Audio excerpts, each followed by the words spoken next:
আজিকালি যুগত মানে চাকৰি পোৱাটো মানে বহুত টান হৈ গৈছে, কম্পিটিশ্যনো বহুত। জীৱনত মোৰ আপছ এণ্ড ডাউনছ বহুত আহিছে। চ' লাইফত মই কেতিয়াও মানে নিজক মানে সৰু বুলি ভবা নাই। Hello' everyone, north eastern police academy আৰু বৰ্তমান মই আছোঁ ব্ৰহ্মপুত্ৰ মেচ। এইটো হৈছে ব্ৰহ্মপুত্ৰ মেচ। আমি ইয়ালৈকে ৰানিং কৰোঁ আৰু ৰানিং কৰি আহি আমি এই নৈসৰ্গিক যিটো দৃশ্য আমি সেই দৃশ্য উপভোগ কৰোঁ। আৰু বৰ্তমান যিহেতু আজি আমাৰ হলিডে আছে, হলিডেৰ কাৰণে আমি ফুৰিব আহিলোঁ। এইপিনে চাবলৈ আহিছোঁ, অকণমান মাইণ্ড ৰিফ্ৰেছমেণ্ট, প্ৰকৃতিৰ লগত কথা পাতিব আহিছোঁ, সেউজীয়াৰ লগত কথা পাতিব আহিছোঁ। গতিকে আপোনালোককো দেখাইছোঁ। আৰু মোৰ লগত আছে মোৰ সতীৰ্থ চিন্ময় দত্ত। বৰ্তমান তেওঁ প্ৰকৃতিপ্ৰেমী, লগতে কুকুৰ প্ৰেমী। তেওঁ কুকুৰ এটা মৰম কৰি আছে। এয়া চিন্ময় দত্ত। মোৰ নাম চিন্ময় দত্ত, CSI। আৰু চিন্ময় দত্তৰ লগত আমি কথা পাতিম, তেওঁ কেনেকৈ CSI হ'ল বা তেওঁ অসম আৰক্ষী বিষয়া হিচাপে তেওঁ কেনেকৈ নিযুক্তি হ'ল আৰু তেওঁ কেনেকৈ নিজকে প্ৰিপেৰেশ্যন কৰিছিলে, আমি সেই বিষয়ে কথা পাতিম। তেওঁক আমি সুধিম, চিন্ময়, তুমি যে যিটো আৰক্ষী মানে বিভাগত আহিলা, CSI হ'লা বা অসম আৰক্ষী এজন আৰক্ষী বিষয়া হিচাপে নিৰ্বাচিত হ'লা, তোমাৰ এই মানে তোমাৰ ইচ্ছা আছিলে নে তুমি দিলা চাকৰি পাই গ'লা তেনেকুৱা কিবা, নে তোমাৰ ইচ্ছা আছিলে? কথাটো হ'ল এনেকৈ যে আজিকালি যুগত মানে চাকৰি পোৱাটো মানে বহুত টান হৈ গৈছে, কম্পিটিশ্যনো বহুত। যিকোনো চাকৰিতে হওক, পুলিচৰ চাকৰিত অহা মানে এটা পেশ্যন লাগে চবৰে। আৰু সেই পেশ্যনটো মই ফ'ল' কৰিছোঁ, পেশ্যনেট হ'ব লাগে। চ' মোক বহুতে এনকাৰেজ কৰিছে, আনকি মোৰ ফ্ৰেণ্ড, মোৰ ফেমিলি। তো মানে তাৰ পৰা মই সাহস পাইছোঁ যে মই কিবা এটা কৰিব পাৰোঁ আৰু অসম পুলিচক যোগদান দিয়াৰ কাৰণে ভাবিছিলোঁ। তেতিয়া মই মানে যোৱাবাৰো দিছিলোঁ লাষ্ট টাইম SI, মোৰ চিলেকশ্যন হোৱা নাছিলে।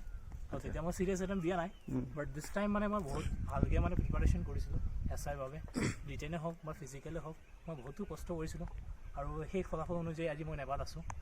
আচ্ছা, তুমি এইখিনিতে ক'লা যে তুমি ইয়াৰ আগৰবাৰ যিটো 22 ওলাইছিলে নহয় জানো? ইয়াৰ যিটো 500 নহয়, আপোনাৰ 22 ওলাইছিলে, 22ত তেওঁলোক কমপ্লিট হৈছিলে। 20ত যিটো ওলাইছিলে 597, তো সেইটোত তুমি দিছিলা। আৰু সেইটোত তুমি ক'লা যে সেই যিটো দিছিলা সেই এক্সামটোত তুমি সফল হ'ব পৰা নাছিলা। সফল নোহোৱাৰ মোৰ কাৰণ এইটোৱে আছিলে, যিকোনো এটা প্ৰিপাৰেশ্যন কৰিলে তাৰ কি লাগে, বেলেঞ্চ হ'ব লাগে বস্তুখিনি। ৰিটেন হওক, ফিজিকেল হওক বা যিকোনো বস্তু হওক। তাত মোৰ ৰিটেনৰ ভালে মাৰ্কছ আছিলে, কিন্তু মোৰ ফিজিকেলি তেতিয়া মই তেনেকৈ প্ৰিপেয়াৰ নাছিলোঁ। যদিও মই পাছ কৰিছিলোঁ, কিন্তু ফাইনেল মেৰিট আহিব সক্ষম হোৱা নাছিলোঁ।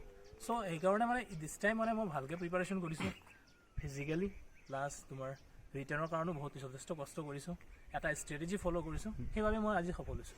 আচ্ছা, এইখিনিতে এটা খুব ধুনীয়া কথা ক'লে চিন্ময়, যে তেওঁ 2020 চনৰ যিটো ছাব ইন্সপেক্টৰ পষ্ট ওলাইছিলে সেই পষ্টটোত তেওঁ এপ্লাই কৰিছিল। আৰু তেওঁ যিহেতু মেৰিট লিষ্টত অহা নাছিলে, আৰু ঠিক মোৰ নিচিনা একেই, ময়ো মেৰিট লিষ্টত অহা নাছিলোঁ। আৰু তাৰ পিছতো এজন কেণ্ডিডেটে, তাৰ পাছতো এবাৰ নাম নহাৰ পাছতো এজন কেণ্ডিডেটে যি মানে যুঁজ দিয়ে, তাৰ পিছৰবাৰ জিকিবৰ কাৰণে আকৌ যি যুঁজ দিয়ে, সেয়া আটাইতকৈ আচলতে অতি কঠিন হয়। আপুনি সেই যুঁজখনৰ বিৰুদ্ধে কি ক'ব? কাৰণ তুমি এবাৰ যিহেতু সফল নহ'লা, তাৰপিছত যিহেতু মন ভাগি যায় মানুহৰ, বহুতে হয়তো উঠিবও নোৱাৰে। তুমি তাৰপিছতো যিহেতু আকৌ তুমি দিলা এক্সাম, তুমি কেনেকৈ নিজক প্ৰস্তুত কৰিলা? কাৰণ 1 বছৰৰ ভিতৰত হৈছে। জীৱনত মোৰ আপছ এণ্ড ডাউনছ বহুত আহিছে। চ' লাইফত মই কেতিয়াও মানে নিজক মানে সৰু বুলি ভবা নাই, সদায় মানে আগবাঢ়ি গুচি গৈছোঁ। কেতিয়াবা ফেইলিয়াৰ পাইছোঁ, কিন্তু এই ফেইলিয়াৰে মোক বহুত বস্তু শিকাইছে জীৱনত। তেনেকৈ মই আগবাঢ়ি গৈছোঁ। আৰু প্ৰথমবাৰ এটেম্প কৰিছোঁ কোনোবা এটা এক্সাম, যদি মই ফেইল কৰিছোঁ, তাৰ পৰা বহুত বস্তু মই শিকিব পাৰিছোঁ, যে কেনেকৈ এটেম্প কৰিব লাগে, ফিজিকেলি কেনেকৈ নিজক প্ৰিপেয়াৰ কৰিব লাগে, মেণ্টেলি কেনেকৈ প্ৰিপেয়াৰ থাকিব লাগে যিকোনো এক্সামৰ কাৰণে। আৰু যোৱাবাৰৰ পোৱা SIখিনিৰ লগতো মই নিজকে মানে কথা পাতি বুজি পাইছোঁ যে তেওঁলোকেও কিমান যথেষ্ট কষ্ট কৰিছে, সেইবাবে তেওঁলোকে আজি সফল। তেনেকুৱাই মই ফ'ল' কৰিছোঁ একজেক্টলি। আৰু ডেইলি ৰুটিনটো মই মেইনটেইন কৰি চলিছোঁ। একজেক্টলি। আৰু এবাৰ মই তেনেকুৱা নহয় যে মই খালি SI কাৰণে প্ৰিপাৰেশ্যন কৰিছোঁ, আন যিকোনো এক্সাম, অসম চৰকাৰে হওক বা ভাৰত চৰকাৰৰ যিকোনো এক্সামৰ কাৰণে মই সদায় মানে নিজকে ব্যস্ত ৰাখিছোঁ। গম পাইছোঁ। আৰু যিহেতু আমি এইখিনিৰ পৰা চিন্ময়ৰ পৰা গম পালোঁ যে চিন্ময় আচলতে প্ৰথমবাৰ দিয়াৰ পাছত যি বিফলতা, সেই বিফলতাৰ পাছত তেওঁ আচলতে বহি নাথাকিলে, নহয় জানো চিন্ময়? তাৰ পাছতো তেওঁ উঠি পৰি লাগিলে, যে যিহেতু যি সপোন দেখিছিলে সেই লক্ষ্যত আঘাত সানিবই লাগিব। আৰু সেইকাৰণে তেওঁ আজি ছাব ইন্সপেক্টৰ হিচাপে নিযুক্তি লাভ কৰি নৰ্থ ইষ্টাৰ্ণ পুলিচ একাডেমীত তেওঁ ট্ৰেইনিং কৰি আছে। আৰু এই যিটো তেওঁ এবাৰ বিফলতা লাভ কৰাৰ পাছতো তেওঁ যিধৰণে যুঁজ কৰিলে বা যি ধৰণে আকৌ তেওঁ নিজকে প্ৰস্তুত কৰিলে, সেইটোৰ পৰা আমি বহুত শিকিবলগীয়া আছে। আৰু বৰ্তমান যিসকলে দিছে তেওঁলোকে বহুত শিকিবলগীয়া আছে। গতিকে চিন্ময়, তুমি এতিয়া যিসকলে প্ৰিপাৰেশ্যন কৰি আছে বা আগামী মুহূৰ্তত যিবোৰ এক্সাম আহি আছে, অসম পুলিচৰো হওক বা যিয়ে হওক, তেওঁলোকক মই এইটোৱে ক'ব বিচাৰোঁ যে প্ৰিপাৰেশ্যনটো সদায় বেলেঞ্চ কৰক। এনেকুৱা নহয় যে কিছুমানে ফিজিকেলি বহুত ভাল থাকে বা কিছুমানে ৰিটাৰ্ণত বহুত ভাল থাকে। যদি আপুনি চিলেকশ্যন ল'ব বিচাৰে ফাইনেলত, তেতিয়া আপুনি ফাৰ্ষ্ট ফিজিকেলটো আছেই, লগত ৰিটাৰ্ণৰ কাৰণে সদায় 2 ঘণ্টা বা 3 ঘণ্টাকৈ দিয়ক, বেছি দিব নালাগে। যিকোনো কাম কৰিও আমি পঢ়িব পাৰোঁ। এনেকুৱা নহয় যে গোটেইদিন প্ৰিপাৰেশ্যন কৰিব লাগে। এটা কম্পিটিটিভ এক্সাম 100 MCQ আহে, তাত কোনো এনেকুৱা মানে হাই লেভেলৰ প্ৰিপাৰেশ্যন নালাগে। জাষ্ট কণ্টিনিউ এটা ৰুটিন ফ'ল' কৰিব লাগে আৰু সদায় মানে ফিজিকেলটো অলপ ৰাখিবই লাগে। চ' ইজিলি ক্লিয়াৰ হয় আৰু। এতিয়া যিহেতু চাব ইন্সপেক্টৰ যি ওলাইছিলে পদ, সেই পদসমূহৰ যিহেতু লিখিত পৰীক্ষা ইতিমধ্যে সম্পূৰ্ণ হৈছে আৰু জেইলাৰ বা যিখিনি ওলাইছিলে সেইখিনি লিখিত পৰীক্ষা ইতিমধ্যে সম্পূৰ্ণ হৈছে। গতিকে ইয়াৰ পাছৰ যিটো প্ৰক্ৰিয়া আছে ফিজিকেল, সেই ফিজিকেলৰ কাৰণে বৰ্তমান যিসকল কেণ্ডিডেট আছে, যিসকল প্ৰত্যাশী আছে SI প্ৰত্যাশী, তেওঁলোকে কেনেদৰে নিজক প্ৰস্তুত কৰিব লাগিব বা তেওঁলোকে কেনেদৰে কি কৰিব লাগিব, এই বিষয়ে তুমি কি ক'বা? নৱ, মোৰ এক্সপিৰিয়েঞ্চৰ পৰা কৈ আছোঁ, মই ফিজিকেলত ইমান ভাল নাছিলোঁ। মই মানে মোৰ ক'ব গ'লে মোৰ ৰিটাৰ্ণৰ মোৰ ষ্ট্ৰেংথ আছিলে। চ' তথাপিও মই কষ্ট কৰিছোঁ, জানো যে আজিকালি যুগত মানে কম্পিটিশ্যনটো বহুত বেছি। চ' এইবাৰ মানে ভেকেঞ্চিছো বহুত কম, তোমাৰ ৰিটাৰ্ণৰটো কাট অফ যাবই, প্লাছ তোমাৰ ফিজিকেলটো বহুত মেটাৰ কৰে।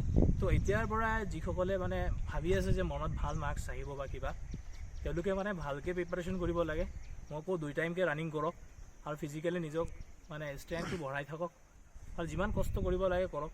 এইটোৱে লাষ্ট চান্স বুলি ধৰিব লাগিব। সদায় মানে নিজক ভাবিব লাগে যে this is the last chance আৰু মই কৰিয়ে এৰিম। আৰু লং জাম্পৰ কাৰণেতো কি ক'বা? লং জাম্প সদায় কৰিব লাগিব। লং জাম্পটো সদায় নকৰিলেও বেলেগ এক্সাৰচাইজখিনি কৰি থাকিব লাগে মোৰ মতে, কিন্তু তাত ইনজিয়াৰ্ড হোৱাৰো বহুত চান্স থাকে। যিকোনো এটা পাৰ্টিকুলাৰ এক্সামৰ কাৰণে আমি নিজক কেতিয়াও মানে ইনজিয়াৰ্ড কৰিব নোৱাৰোঁ। চ' ৰানিংটো সদায় কৰি থাকক আৰু কেতিয়াবা যদি ৰানিঙৰ লগত সদায় নহ'লেও সপ্তাহত 2 দিন বা 3 দিনকৈ লং জাম্পটো প্ৰেক্টিছ কৰাটো ভাল।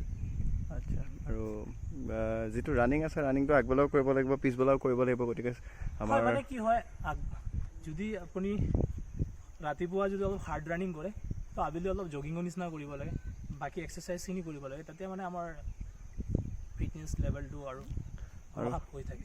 আৰু সেইমতে খোৱাটো ডায়েট মেইনটেইন কৰিব লাগিব, যিহেতু ডায়েট মেইনটেইনটো বহুত ইম্পৰ্টেণ্ট হয়। কিছুমান দুখীয়া পৰিয়ালৰ ডায়েট তেনেকৈ মেইনটেইন কৰিব নোৱাৰে, তথাপিও যিকেইজন ল'ৰা বা ছোৱালী আহি আছে ভাল ফলাফল দেখাই আছে, বাট ডায়েটটো ফ'ল' কৰিব লাগে। ৰাতিপুৱা কেঁচা বুট, কেঁচা বাদাম আৰু গোটা মগু, যিখিনি আমাৰ ঘৰৰ মানে প্ৰকৃতিক খোৱা হয় আৰু সেইখিনি এনা। কচু খাব লাগিব, কচুত খুব কেলচিয়াম থাকে।